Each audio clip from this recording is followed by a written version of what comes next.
ठक ठक ठक ठक आवाज येतोय. मला जॅम आवडतो. नमस्कार. नमस्कार. आयुष्यावर बोलू काही हे तुमच्यासाठी काय आहे?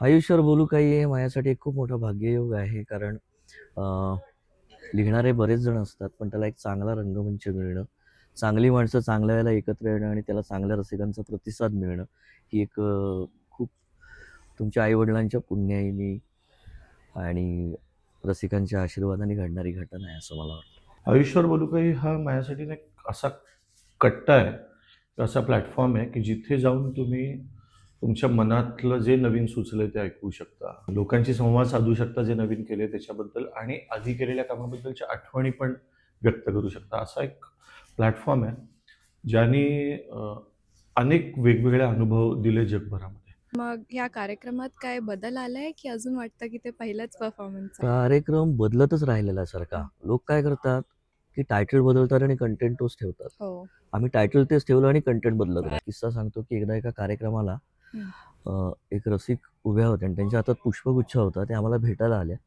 तर ते असं म्हटल्या की हा तुम्हाला द्यायला आणलाय असं तुम्हाला वाटेल, पण तसं नाहीये. हा माझ्या मैत्रिणींनी मला दिलाय, कारण आज माझा 100वा कार्यक्रम आहे.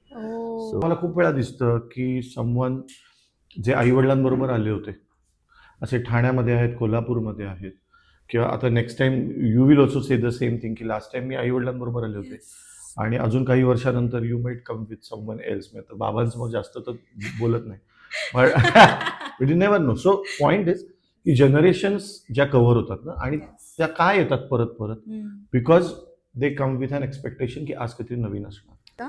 फेवरेट काही काही गाणी म्हणायलाच लागतात, कारण लोक त्यासाठी फार लांबून लांबून पण आलेले असतात खूप, आणि खूप वेळा पण आलेले असतात. जसं की नसतेस घरी तू जेव्हा आहे, किंवा आताशा असे मला काय होते आहे, त्याच्यानंतर दमलेल्या बाबाची कहाणी आहे. आणि असं होतं की सध्याच्या काळामध्ये एक गाणं जर लोकांपर्यंत पोचवायचं असेल किंवा प्रसिद्ध व्हायला हवं असेल तर किती रील्स करायला लागतात आणि काय काय खटाटोप करायला लागतो, तुला तर माहिती आहे आता चांगलं. पण सुदैवाने जेव्हा ऑडियन्स आमच्याबरोबर गातो आणि अशी तुमची 100-150 गाणी लोकांना पाठ असतात, 100-150 कविता लोकांना पाठ असतात, तेव्हा मला असं वाटतं की ती आमची मैफिल नाही, ती आपली मैफिल होऊन जाते. जेनझीशी मी रोज डील करतो, because both my kids and all their friends, आणि म्युझिशियन जेनझी पण. म्हणजे आत्ताच पुण्यामध्ये कॉन्सर्ट झाली, टेल ऑफ मेलोडीज, सगळे जेनझी होते. पण गंमत अशी आली की ऑडियन्समध्ये म्हणजे Shubhankar presented everything from Elvis to Beatles to Ed Sheeran to Harry Styles, पण सगळ्यात जास्त वन्स मोर त्याला वेन ही प्रेझेंटेड बाबा बोरकरांची कविता ओरिजिनल किंवा स्वानंद किरकिरेची ओरिजिनल कविता ऐकवली, त्याला जेनझीनी वन्स मोर दिला. So first question is, sentence आहे, this song is my jam. मला जॅम आवडतो. My jam basically probably means my vibe. I mean, this is my zone. Correct. The audience passed the vibe check. म्हणजे 36 गुण जुळले. आता tie breaker question आहे आपला. Moments today has massive aura.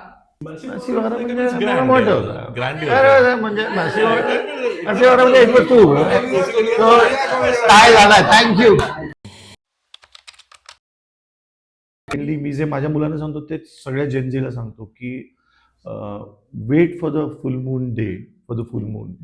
You cannot get full moon on the first day. प्रेक्षकांसाठी काय संदेश देणार? प्रेक्षकांसाठी हाच संदेश आहे की जसं पुढचे कलाकार घडवत असतो, गुरुजी पुढचे शिष्य घडवत असतात, तशी रसिकांची पण जबाबदारी आहे की त्यांनी नवे रसिक घडवायला हवेत.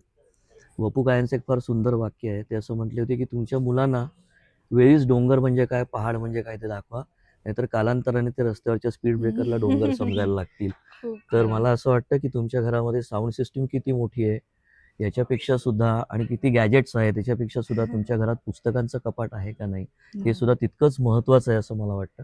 तर माझं नम्र आवाहन आहे सगळ्यांना की तुम्ही वाचा, मुलांना वाचनाची आवड लावा. सुरुवातीला तुम्हाला वाचून दाखवायला लागेल कदाचित, पण वाचनातून जो माणूस घडतो, भाषेची जाण, जगण्याची जाण, ती बाकी कशाने येते असं मला वाटत नाही. सो या निमित्ताने माझं आवाहन आहे सगळ्यांना.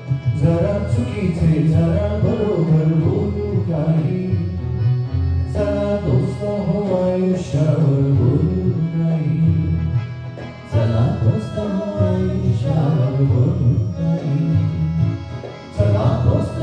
आयुष्यात मधुर काही. चला दोस्त आयुष्यात मधुर